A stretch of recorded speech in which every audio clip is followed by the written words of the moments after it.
বন্ধুরা, আজকে একটা নতুন গল্প নিয়ে আসলাম তোমাদের মাঝে। এটা সত্য এবং বাস্তব জীবনের ঘটনা। শেষ পর্যন্ত শোনার অনুরোধ রইল। শুনলে তোমার মধু চলে আসবে। দেরি না করে চলো শুরু করা যাক। বিয়ের ৫ বছর পরেও আমার বাচ্চা হচ্ছিল না। এই জন্য আমার স্বামী, শ্বশুর, শাশুড়ি এবং স্বামীর সকল আত্মীয় স্বজন আমাকে আট কুকুর বলে গালি দিতে লাগল। তারা আমাকে বিভিন্নভাবে কুচিসম্পন্ন কথা বলত। এক পর্যায়ে আমার স্বামী আমাকে বলে দিলেই যে এবার যদি বাচ্চা না হয় তাহলে সে আমাকে রাখবে না, তালাক দিয়ে দেবে। তারপর বিষয়টা আমি আমার বাবার কাছে খুলে বলি। আর বাবা আমার মুখ থেকে এসব কথা শুনে একদিন রাতে বাচ্চা হওয়ার জন্য আমার সাথে যা করেছিল তা শুনলে বন্ধুরা তোমাদের মাথা ঘুরে যাবে। তাহলে চলুন বন্ধুরা, গল্পটি শুরু করি।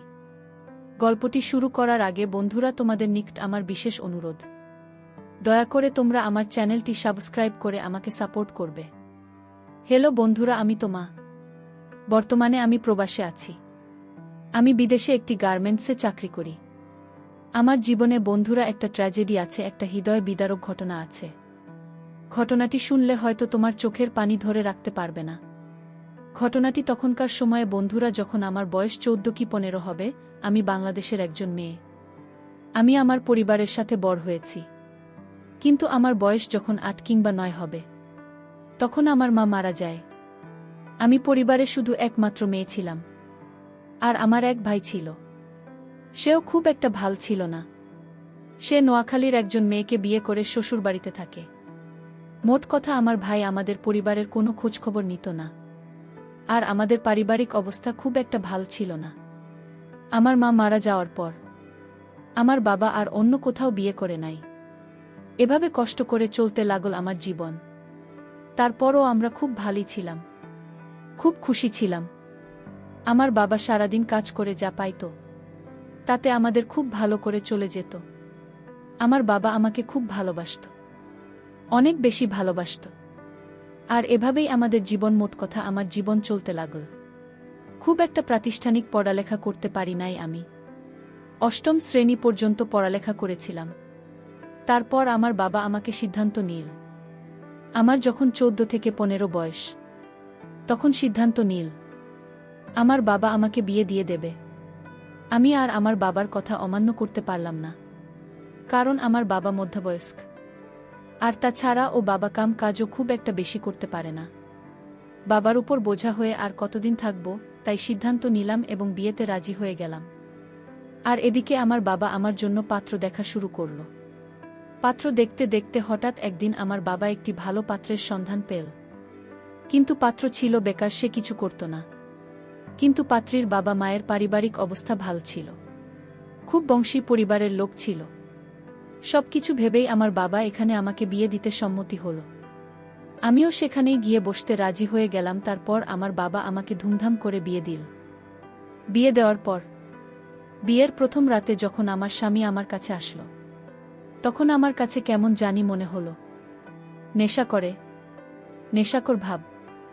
আমি হয়তো তাকে খুব একটা বেশি বুঝতে পারি নাই। প্রথম প্রথম তো ভাবছি হয়তো এরকম হতে পারে। কিন্তু যখন সপ্তাহখানেক গেল, তখন দেখলাম আরও বেশি সমস্যা। আমি বুঝতে পারছি না সে কেন আমার কাছে এরকম করে। যাই হোক, অবশেষে আমি তাকে মানিয়ে নিতে পেরেছিলাম এবং বুঝতে পারছিলাম যে তার এটা প্রথম প্রথম। বিদায় আমাকে দেখে সংকোচ বোধ করছিল। কিন্তু আমি বেশ কিছুদিন দেখার পরেও আমি আমার স্বামীর কাছ থেকে কাঙ্ক্ষিত মনের কোনো কিছুই পাইনি। অর্থাৎ একটা স্ত্রী একটা স্বামীর কাছ থেকে যা আশা করে তার কোনো কিছুই আমি পাইনি। সে ২ থেকে ৩ মিনিটে আমার উপর অবস্থান করতে পারে না। তারপরও আমাকে ধৈর্য ধরে থাকতে হয়েছে, কারণ আমি গরিব ঘরের মেয়ে। আমি যদি বাবার কাছে আবার চলে যাই, তাহলে তো বাবা আমাকে কখনো কোনোদিন বিয়ে দিতে পারবে না মনে হয়। খুব কষ্ট করে আমাকে চলতে হয়েছিল। কি বল বন্ধুরা, বিবাহিত জীবনের পর স্বামীর কাছ থেকে যদি কোনো স্ত্রী তার আশানুরূপ কোনো জিনিস না পায়, যে না পায়, সে কেবল বুঝে তার বেদনা। আমার খুব কষ্টে দিন যাচ্ছিল। এভাবে চলতে চলতেই আমার বিয়ের প্রায় ৫টি বছর পেরিয়ে গেল। আজ পর্যন্ত আমি কোনো সন্তানের মুখ দেখতে পারলাম না। সকলের কাছে আমি একটা আপনারই হয়ে গেলাম। সবাই আমাকে আটকে বলে গালি দেয়। আমি তখন হিংসায় চলে গেলাম। কাউকে বোঝাতে পারলাম না যে সমস্যাটা আমার না শামিল। এমতাবস্থায় আমার স্বামীও আমার শ্বশুর শাশুড়ির দিকে তালে তাল দিতে লাগল। আমার স্বামীও আমার প্রতি নেগেটিভ হতে লাগল। সে ভাবল হয়তো আমার সমস্যা। আমার স্বামীর সব কিছু জেনেও না জানার ভান করছে। আমার স্বামী তো খুব ভালো করেই জানত সমস্যা টাকার। তারপরও সেই দোষ আমার উপর চাপিয়ে দেওয়ার চেষ্টা করতে লাগল। ভীষণ বিপদে পড়ে গেলাম আমি। কি করব তখন বুঝতে পারছিলাম না। মন চাইছে এই মুহূর্তে পৃথিবীর সবচেয়ে বড় অন্যায়টাই আমি করে ফেলি, কিন্তু কিভাবে করব মাথায় কোনো কিছু ঢুকছে না। অবশেষে আমি বাবার কাছে সবকিছু খুলে বলতে বাধ্য হলাম। বাবা আমার সব কিছু শুনে কিছুক্ষণ চুপ করে রইল। চুপ করে থাকার পর বাবা মাকে সান্ত্বনা দেওয়ার চেষ্টা করল যতটুকু পারে। তারপর বাবা মাকে বলল, মা, তো মা, তুই কোনো চিন্তা করিস না, একটা না একটা ব্যবস্থা হবে। আমি একটা না একটা ব্যবস্থা করবই। তোকে নিয়ে আমি ডাক্তারের কাছে যাব, অনেক বড় ডাক্তারের কাছে যাব, কিন্তু তারপরও আমি সর্বশেষ চেষ্টা করে দেব। তারপর বাবা আমাকে বলল, মায়ের সন্তান তো আল্লাহ পাকের দান। আল্লাহ যাকে যখন মন চায় তাকে সন্তান দেয়, আবার যখন মন চায় তখন তার কাছ থেকে সন্তান কেড়ে নেয়।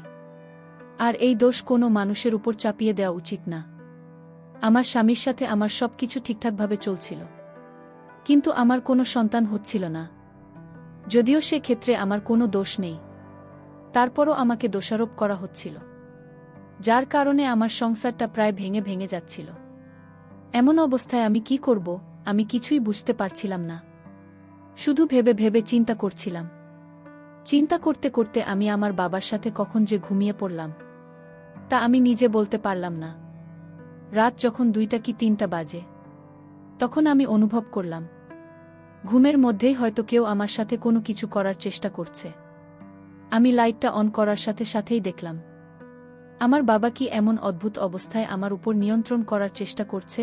আমি বললাম, বাবা, আপনি ঠিক আছেন তো? বাবা বলল যে আমি ঠিক আছি। তাহলে আপনি আমার সাথে এরকম করছেন কেন? বাবা বলল, শোনো মা, তুমি কোনো চিন্তা করো না। যে কারণে তোমার সংসার ভেঙে যাওয়ার অবস্থা হয়েছে, আজকে আমি তোমাকে সংসার টিকার জন্য সেই কাজটাই করব। আমি বাবার মুখ থেকে এরকম ধরনের কথা শুনে অবাক হয়ে রইলাম আর বললাম, বাবা, আমি তোমার মেয়ে। তারপর আমার বাবা বলল, আরে তোর সংসার ঠেকানোর জন্য আমাকে যে এই কাজটা তো করতেই হবে। আমি বললাম, বাবা, তুমি আমাকে এত ভালোবাস। বাবা বলল, মারে, যে করেই হোক আমার তো সংসার টিকাতে হবে। আমি তো সুখ এবং তোর মুখে হাসি দেখতে চাই, আমি তোর শান্তি দেখতে চাই। তারপর আমি ভাবলাম, যে কারণে মানুষের কাছে আমি অপমানিত হয়েছি এবং কি নিজের স্বামীর কাছে অপমানিত হয়েছি, শ্বশুর শাশুড়ি সহ প্রত্যেকটা মানুষ আমাকে বিভিন্নভাবে ইঙ্গিত করে কথা বলছে, যদিও সে ক্ষেত্রে আমার কোনো দোষ নেই। মনের ভিতরে অনেক জিত আর মনের ভিতরে অনেক রাগ হয়েছে তখন। তারপর সেদিন বাবার সাথে আমি সেই নিষিদ্ধ সম্পর্কটা করতে রাজি হয়ে গেলাম। 2টি চোখের মধ্যে কেবলমাত্র সন্তানের নেশা। একটি সন্তানের জন্য তখন আমি প্রায় উন্মাদ হয়ে গিয়েছিলাম। যে করে হোক আমি একটি সন্তান চাই, তাহলে আমার সংসার, আমার পরিবার টিকে যাবে। তারপর আমি আর বাবাকে বাধা দেওয়ার চেষ্টা করলাম না। মনের সমস্ত ক্ষুধা বাবাকে দিয়ে মেটানোর চেষ্টা করলাম এবং সেই সাথে আমি একটি বাচ্চা পাব। তখন কি স্বামী আর কে বাবা, এই সমস্ত কিছু মাথা থেকে ভুলে গেলাম। মেতে উঠলাম নিষিদ্ধ কোনো এক লীলায়, যে লীলা পৃথিবীর সমস্ত আইন বহির্ভূত।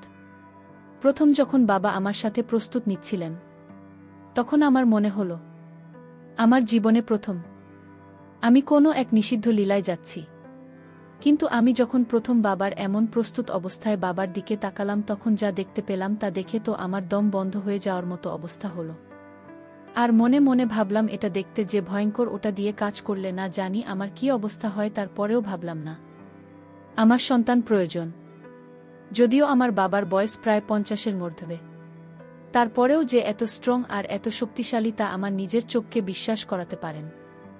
মনে মনে ভাবলাম, বাবা এতদিন কিভাবে একা একা রইল। এত পাওয়ার থাকার পরেও বাবা কোনো বিয়ে করে নাই।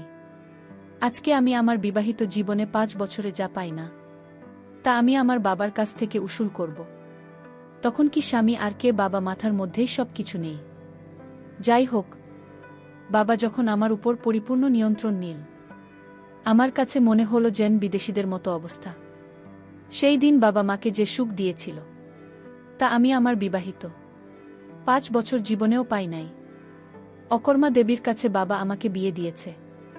বাবার আদর পেয়ে আমার কাছে প্রথম দিনেই মনে হলো যেন আমার কাজ হয়ে যাবে। এইভাবে বাবার সাথে আমার 10 দিন হয়েছিল। তারপর আমি আমার স্বামীর বাড়ি চলে গেলাম। তারপর আমার স্বামীর সাথে বেশ কিছুদিন হয়েছিল। এইভাবে 2 মাস যাওয়ার পর আমার কাছে মনে হলো আমি সন্তান সম্ভবা। যখন আমি সন্তান সম্ভবা হই, তখন আমার স্বামী যেখানে খুশি হওয়ার কথা, সেখানে আমার সন্তান নিয়ে বিভিন্ন এলোপাতারি কথা বলছে এটা নাকি তার সন্তান না। আমি বললাম, আপনি আমার স্বামী, আপনি এসব কি বলছেন? তখন আমার স্বামী বলল, আমি জানি আমার যে পাওয়ার, আমি কখনো বাবা হতে পারবো। সত্যি করে বল, এটা কার সন্তান? কি বল? বন্ধুরা, তার মুখ থেকে এমন কথা শুনে মাথায় আগুন ধরে গেল। হয়ে গেল তার সাথে আমার তুমুল ঝগড়া। তার মতো একটা অপদার্থ সাথে জীবন কাটানোর চাইতে আমার বড় ভাবাই ভালো, যে নাকি পড়াশ পেরিয়ে যাওয়ার পরেও এখনো পুরো ফিট। তারপর 10 মাস পর আমার কুল উজাড় করে একটি পুত্র সন্তান হল। আমি আমার পুত্র সন্তানকে পেয়ে অনেক খুশি, কারণ আমি আমার ছেলের ভরসায় বাবার ঘরে সারা জীবন কাটিয়ে দিতে পারব। বন্ধুরা, এই ঘটনার পর থেকে আমি আমার স্বামীকে তালাক দিয়ে চলে এসেছি। যে নাকি কিছুই পারে না, আবার আমাকে কথায় কথায় সন্দেহ করে। যেখানে সন্তান না হওয়ার জন্য সে দায়ী, সেখানে বারবার আমাকে দায়ী করছে, আমাকে দোষারোপ করছে, আমাকে হেনস্থা করছে। তারপর থেকে বন্ধুরা একবারে চলে আসলাম বাবার কাছে। এখন বাবাই আমার সব। বাবা আর আমি এবং আমার সন্তান নিয়ে খুব সুখেই ছিলাম। আমার সন্তানের বয়স যখন 6, তখন সন্তানের ভবিষ্যতের কথা চিন্তা করে নিজের পায়ে দাঁড়িয়ে একটা কিছু করব ভাবছিলাম। এই চিন্তায় আমি গ্রামের বাড়ি থেকে ঢাকায় চলে আসলাম। ঢাকায় এসে একটা গার্মেন্টসে চাকরি নিলাম, এবং গার্মেন্টসে চাকরি নেওয়ার পর বছর খানেক পরে গার্মেন্টসের চাকরির মাধ্যমে বিদেশ যাওয়ার সুযোগ পেলাম। বন্ধুরা, এখন আমি খুব সুখে আছি, বিদেশে চাকরি করছি, ভাল চলছি। আমার কোনো কিছুর এখন অভাব নেই। অভাব শুধু ভিন্ন কিছুর, যা কোনোদিন পূর্ণিয়া নয়। জীবনের সমস্ত স্বপ্নগুলো একেবারে ভেঙে চুরমার হয়ে যায় একটি মাত্র ভুলের কারণে। বন্ধুরা, পরিশেষে আমি তোমাদেরকে বলবো, জীবনের সিদ্ধান্ত নেওয়ার ক্ষেত্রে তোমরা নিজেরাই ডিসাইড করবে, কারণ জীবন তোমাদের সিদ্ধান্ত তোমাদেরকে নিতে হবে। আর বিয়ের সাজের ব্যাপার হলে তো আরও ভিন্ন ব্যাপার। আর মেয়েদেরকে বলব, যাদের এখনো বিয়ে হয়নি, তোমরা কখনো বেকার ছেলেকে বিয়ে করবে না। পরিবারের অনেক কিছু থাকলেও সম্মানিত অভিভাবকদেরকে বলবো, কর্মগুণ দেখে ছেলে মেয়েদের সম্বন্ধ দেওয়াই উত্তম। বন্ধুরা, আজকে এই পর্যন্তই। আবারও আসব তোমাদের মধ্যে নতুন কোনো ভিডিও নিয়ে।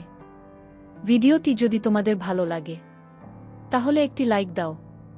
প্রতিদিন আমি তোমাদেরকে একটা করে নতুন গল্প উপহার দিব, তাই তোমাদেরকে অনুরোধ করে বলছি, তোমরা যদি এরকম ধরনের ইন্টারেস্টিং গল্প পেতে চাও, তাহলে দয়া করে আমার চ্যানেলটি সাবস্ক্রাইব করো। পরিশেষে তোমাদের সকলের সুস্বাস্থ্য কামনা করি। ভিডিওটি দেখার জন্য তোমাদের সকলকে অসংখ্য ধন্যবাদ।